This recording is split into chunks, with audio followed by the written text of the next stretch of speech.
best defenses in the NFL. Not, of course, counting their own very well stocked unit. I think that Jets defense, to your point, Brian, is going to be licking its own chops. I think the Patriots offense looks better in pretty much every way, except in the most important way, which is that Mac Jones really doesn't look that great.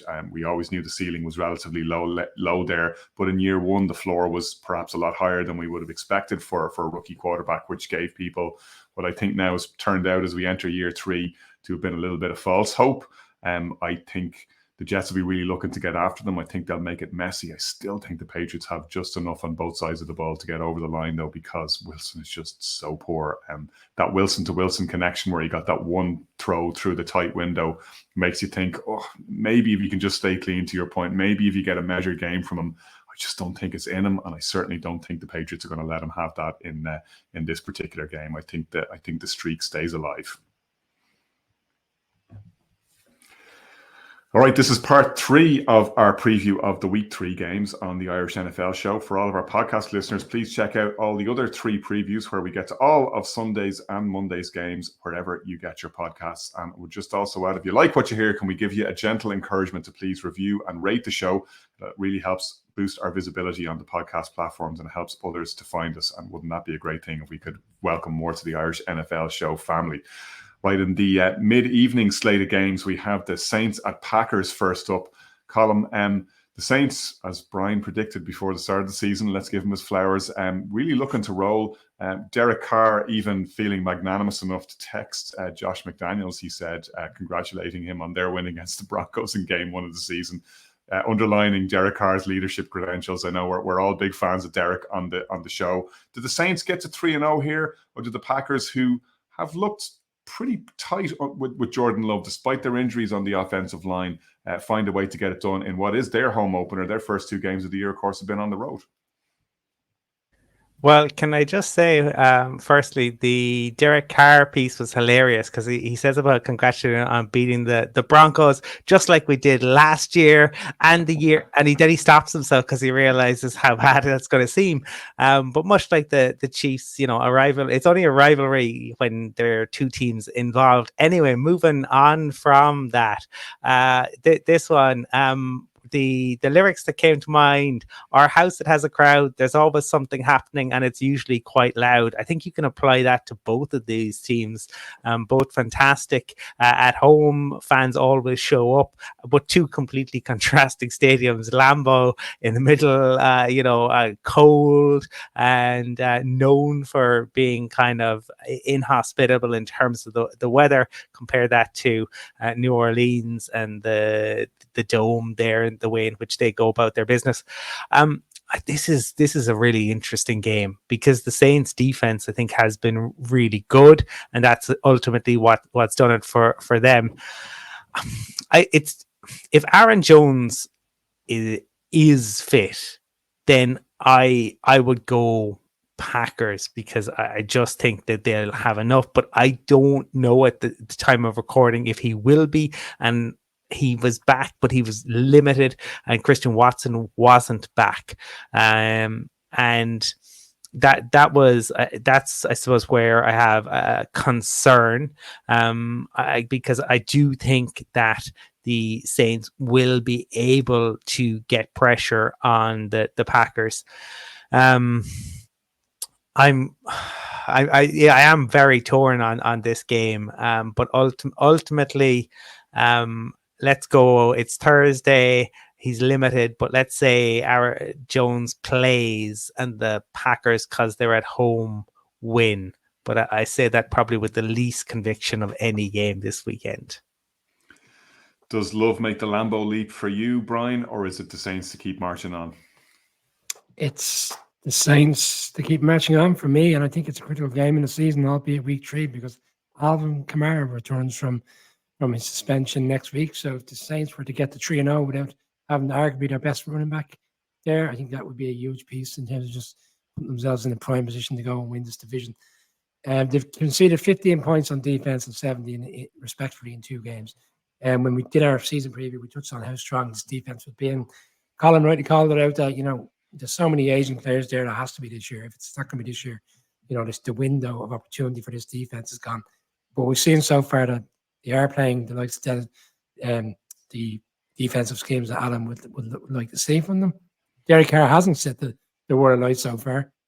But I think the kindness of this defense, we saw later on in the game last week, as good as Jordan Love has played in both games, 6 touchdowns, no interceptions, that the former Saints coordinator, as it happens, who's now at DC over there in Atlanta, he kind of found a way to get into his head and kind of unravel slightly for him. And the Falcons came back and won. I could see them getting into his head over the course of 4 quarters. I think the Saints defense, more so than the offense, will find a way to get this victory. So I think they'll slow them down.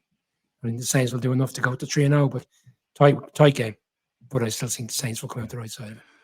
Yeah, like you, Brian, even at 2-0, I don't necessarily think the Saints have fully clicked offensively. We've been much more encouraged by what we've seen on the other side of the ball, where, as you both said, they've looked like they're firing pretty close to all cylinders. There's a couple of clips last week, a couple of moments where Derek Carr looked very frustrated and where he doesn't seem to quite have the connection with some of his receivers, a couple of miscommunications.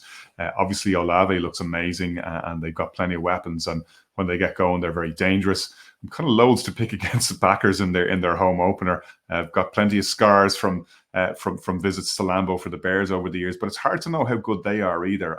It was at times very encouraging for them last week, and Love, as I was saying the other day on our Tuesday show, very efficient for the amount of passing yards he had. He only had 151 passing yards, but that included 3 touchdowns. You know, the Falcons had to do an awful lot to get their way back into that game, but you wouldn't be encouraged from a Green Bay point of view with the fact that they did ultimately cough up that 11-point lead to lose in the end, and the defense really got worn down by what the Falcons threw at them. I think there's a lot more coming their way of that nature from the Saints over the weekend. I think they'll look to take advantage of some of the flaws there.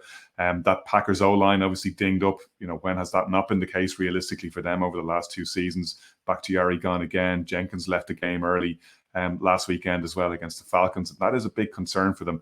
I think on balance, I'm going Saints here. I'm not leaning heavily towards them, but I think New Orleans just about get it done. Titans at Browns, column. Horrific injury for Nick Chubb, as we've talked about, which takes him out of the game. They immediately went and brought in their old boy Kareem Hunt, who's going to be, you would hope, fairly easy to plug into that offense. They'll also look to lean a little bit more on Jerome Ford, who put up 106 yards and a touchdown, deputizing for Chubb last week. They're also up against one of the strongest run defenses in the league in Tennessee. So this is a very intriguing matchup. Which way do you see it bouncing? I think this is a case of if I could turn back time for both of these franchises, because, I mean, my God, Watson, like, he was awful. And people need to realize, like, you know, how much, like, rightly Russell Wilson got last year for his play, but Deshaun Watson, it was every excuse rolled out for him, and he missed time and this. He was awful the other night. When Chubb went down, like, this is it, buddy. This is you. You have the largest guaranteed contract. And remember now, Patrick Mahomes, they restructured it and they tried to put out something around Patrick Mahomes, the most guaranteed. No, he doesn't. He doesn't have the most guaranteed money. Deshaun Watson still has the most guaranteed money. 230 million. Patrick Mahomes is guaranteed 211. And they handed him the keys and he fell apart. Takes sacks, holds the ball too long, absolute nightmare. On the other side, the Titans O-line is muck. And if you're Myles Garrett looking at that, you are absolutely delighted. So this could be one of the worst. This could rival Colts Broncos from last year. I mean, this thing could finish 3-3.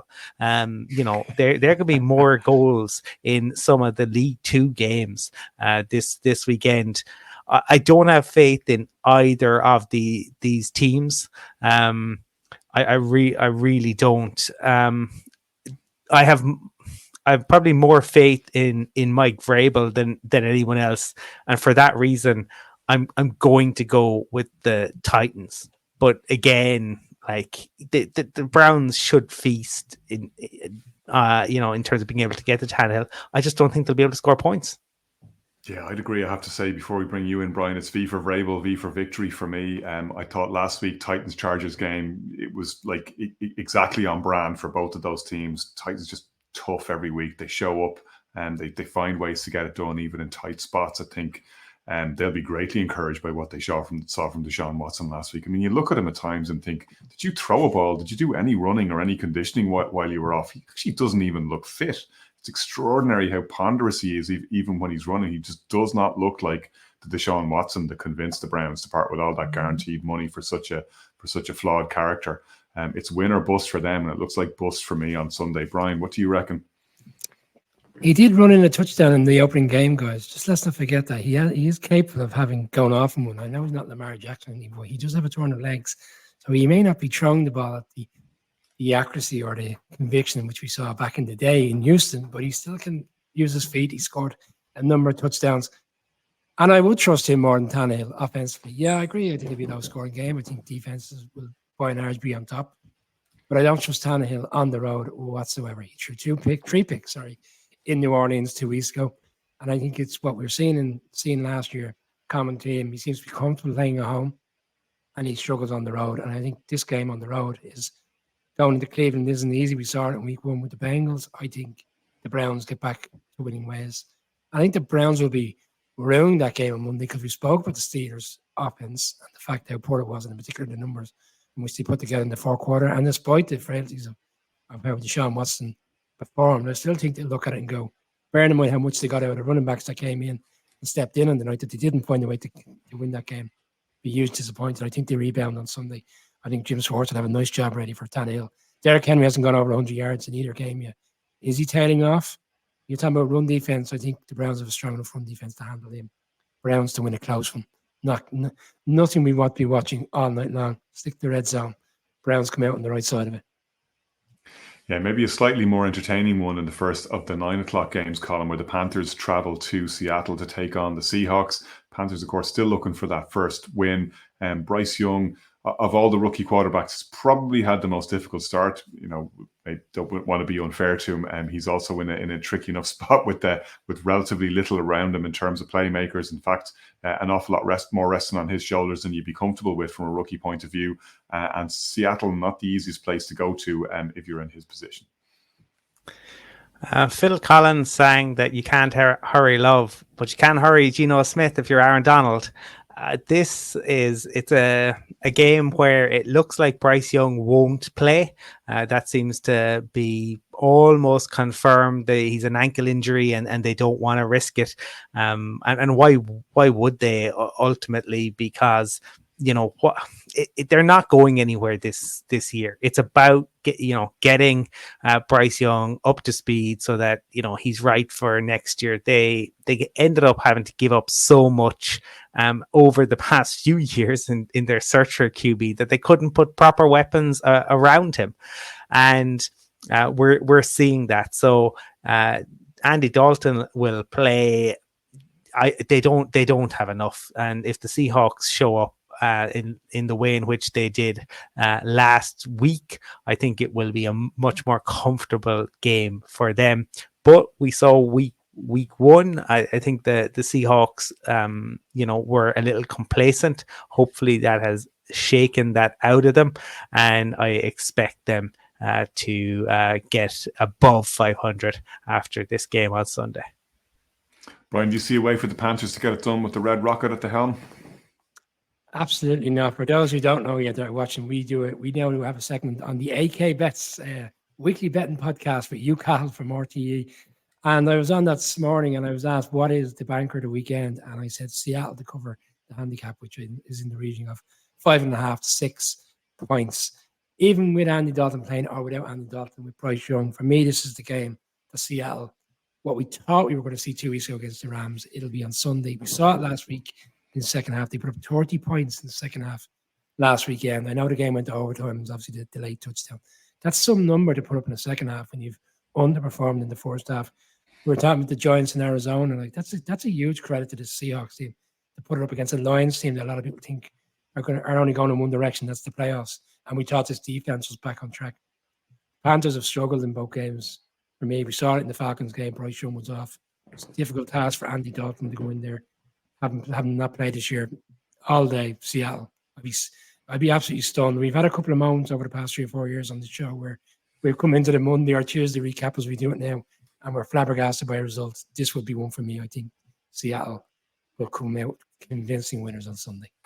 Yeah, that spread looks generous for me in the desert. Maybe doing people a favour for once, Brian. I think that's definitely the banker of the weekend. I'm going Seattle on that one as well. Would like to spend a bit more time talking about that one than talking about the next game, Bears at Chiefs. What a week it has been at Hallis Hall. And the wheels very much coming off the wagon in Chicago by the looks of it. Alan Williams, the defensive coordinator, resigning during the week. Reasons for that. He's saying personal reasons. The Bears saying quite tight-lipped, a very tersely worded statement from the Bears. Some outrageous stuff coming out on Twitter. We don't know the truth of that, so we won't even get into it.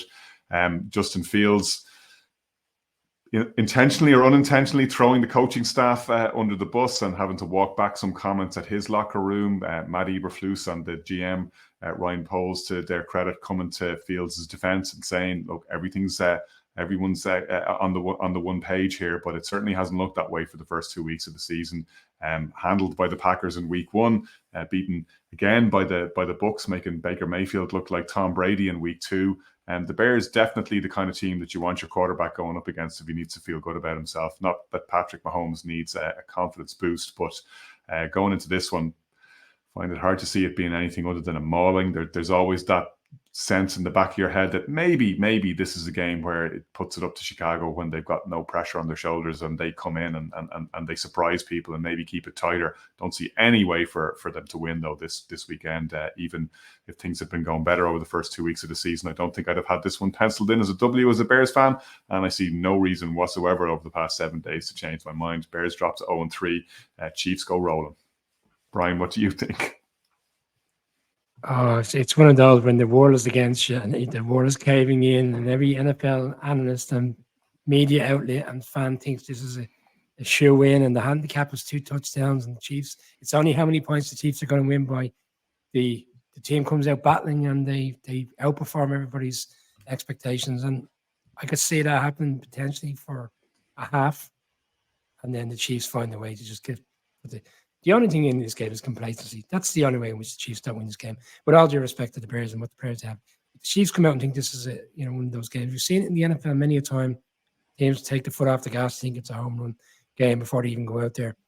But I think that loss 2 weeks ago in the division is the reason why the Chiefs won't do that, because I still think they will be really disappointed in the nature of how they lost the game to the Lions. It's the second game of the season at home. When have we seen the Chiefs lose back-to-back home games? And when did we even see them lose 2 games over the course of the season? It might have happened maybe once or twice. Certainly not in this period under Andy Reid very often. So sorry for your troubles, Connor. I think we all know, unfortunately, how this game is going to go. But I don't know whether it'll be the blowout which everybody thinks. I think the Bears might outperform everybody's expectations, but not enough to win the game. Colin, Justin Fields said in that press conference during the week that he's too robotic. He blames on the coaching, saying that he's going to go out this Sunday and say F it and just he's going to play. Is there any way that works against the Chiefs at Gaya Field? I mean, they used to be the joke about F it, Megatron's down there somewhere. The Bears don't have that. Ultimately, this, that Cyndi Lauper song, Time After Time, that's the Bears. Time after time, it goes wrong. The wheels come off, and the Chiefs are the exact opposite. Time after time, it goes right. They find a way to win. Things are not right in Chicago at all, and this is the Chiefs for me. When is it ever going to be Sweet Home Chicago? It's a long, long time since we've heard that one played. All right, we're previewing the Sunday and Monday night football games here on the Irish NFL Show. For podcast listeners, this is part